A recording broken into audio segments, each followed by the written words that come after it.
कटक बड़म्बा नरसिंहपुर आड़क आसुथिबा electric bus driver और हेल्पर को अविचारिक कार्य जो हजार हजार जीवन मृत्यु मुखरे पड़ुछि।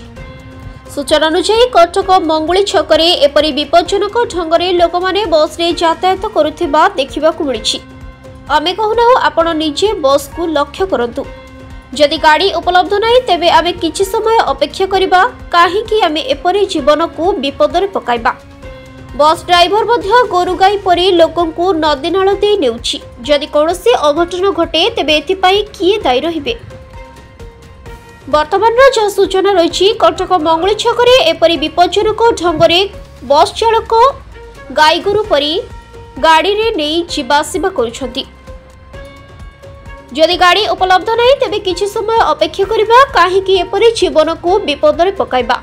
बस ड्राइवर मध्य गाई गोरु परी लोकंकु नदी नाल ने नेउछि। जदि कोनोसी अघटन घटे तेबे एथिपाई किए दायी रहिबे। ब्यूरो रिपोर्ट संघर्ष टीवी।